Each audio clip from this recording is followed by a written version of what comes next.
স্বাস্থ্য কমপ্লেক্সে কিন্তু ডাক্তার, নার্স এবং অন্যান্য ম্যাটেরিয়ালস সংকট থাকার কারণে কিন্তু এখানে যে মানববন্ধনের আয়োজন করা হয়েছে বাংলাদেশ সরকারের সহকারী অ্যাটর্নি জেনারেল সহ মংলা উপজেলার সর্বস্তরের মানুষ, তাদের একটা মাত্র দাবি এখানে দুর্নীতি মুক্ত স্বাস্থ্যসেবা। আমরা এখন কথা বলবো এখানে যে বাংলাদেশ সরকারের সহকারী অ্যাটর্নি জেনারেল জনাব অ্যাডভোকেট মনিরুজ্জামানের সাথে। মংলায় প্রায় 2,20,000-এর বেশি অধিক মানুষ বসবাস করে, সেই তুলনায় আমাদের চিকিৎসার মান বাড়েনি।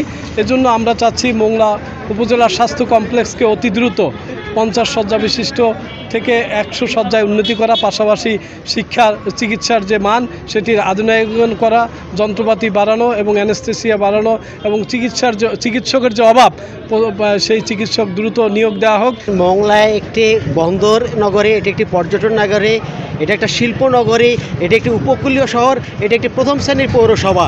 এই মংলায় শুধু মংলার নাগরিকরা চিকিৎসা সেবা নেয় না, পাশে রামপাল উপজেলা, মোড়লগঞ্জ উপজেলা, শরণখোলা উপজেলা, গাকুব উপজেলা থেকে মানুষ এসে এখানে চিকিৎসা সেবা গ্রহণ করে।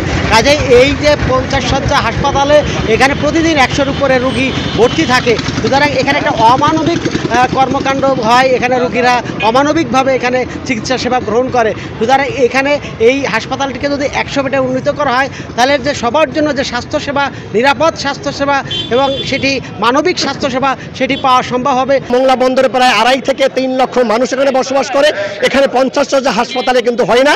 তাই হাসপাতালের শয্যা সংখ্যা বৃদ্ধি করা, ডাক্তার বৃদ্ধি করা, নার্স সহ তার অন্যান্য চাকরি সহ সব কিছু বৃদ্ধি করা। এছাড়াও যে মংলা বন্দর হাসপাতাল, মংলা স্বাস্থ্য কেন্দ্রের সামনে যে অবৈধ ক্লিনিকগুলো রয়েছে সেগুলোও যেন দ্রুত বন্ধ হয়, এখানে যেন রুগীরা ভালোভাবে চিকিৎসা নিতে পারে।